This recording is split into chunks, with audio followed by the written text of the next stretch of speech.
Экинчи эми бул Куранды окууга болгон алымдардын насааттарынан биз Куранды окуп атканда анын тафсири менен окуганга аракет кылышыбыз керек. Анын маанилери менен бирге. Алхамдулилля, Аллага шүгүр, жеңил тафсирлер дагы бар да. Биз учурда азыр алымдардын кыска жазылган тафсирлери бар, түшүндүрмөлөр да, Курандын аяттарын түшүндүрмөлөр. Мына ошолорду чогуу окуй кеткен бул эң жакшы. Колдон келишинче аракет кылышыбыз керек ошондой кылгангачы. Мисалы кыргыз тилинде таппаса адам, эгерде түшүнө турган болсо, орус тилинде бар, башка тилдерде бар. Эң жакшысы албетте араб тилинде. Ошон үчүн аракет кылып утулушубуз керек. Араб тилин окуганга дагычы. Араб тилине адам эгер үйрөнө турган болсо, кандай гана чоң казынага жете алат да, кандай гана чоң көптөгөн пайдаларды алат. Жеңил китептер да бар, оор китептер да бар. Ар кандай китептерге жете алат да. Көрсөтөрбү, ушу араб тилин билбегендиктен бизге чектелген болуп калат да адам.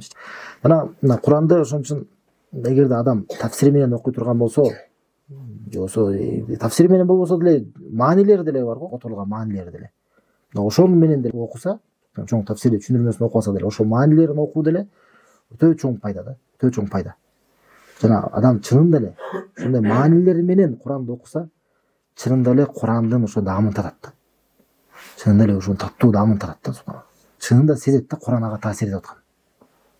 Жөн эле адам мисалы Куранды угуп эле же жөн эле бир сөздөр сыяктуу угуп бербейт, маанилери пайдалуураак да. Көбүрөөк таасири дагы күчтүүрөөк да.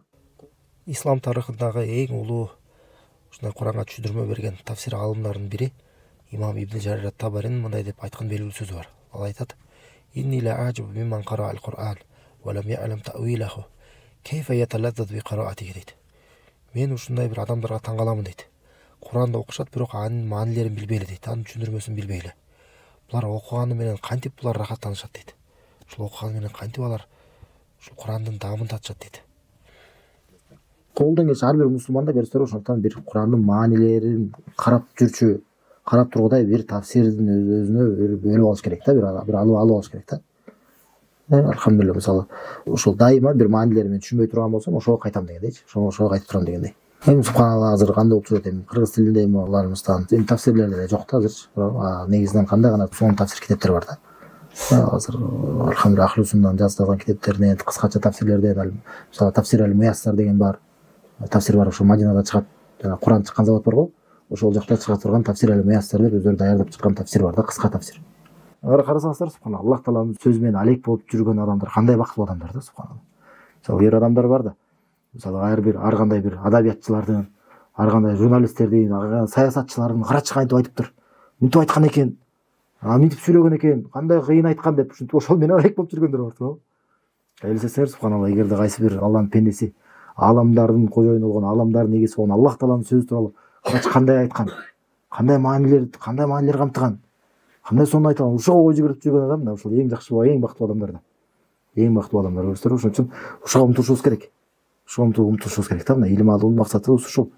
Өстөрү эч качан ойлобуз керек, болду мен илим алдым, мага жетишерлик болду, мен намазымды окуп жүрөм, 5 бабымды окуп жүрөм, болду дегендей эмес да. Дагы бар биз билбеген нерселер дагы толтура турат да. Өстөрү кандай гана чоң алдыбызда мындай чоң казыналар жатат да, субханалла. Ошондуктан мына тафсирге жеткенге аракет кылышыбыз керек, Аллах тааланын жардамы менен.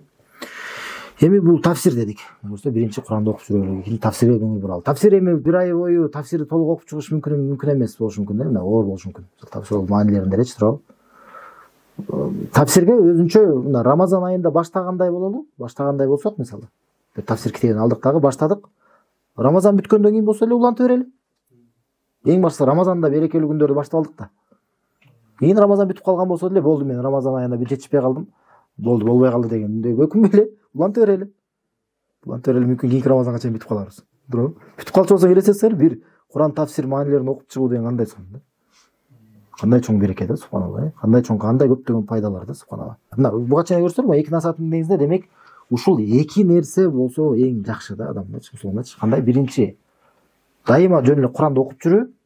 Куранды окуп кайра бүтүрүп, тез эле окуп бүтүрүп, мисалы күнүнө бир парадан, жарым парадан окуп, ошол менен бирге маанилерин ой жүгүртүп кетип окуп кетиби. Жана экинчи, тафсирди дагы күндө окуп жүрүү. Мындан сырткары көрсөтөрбү?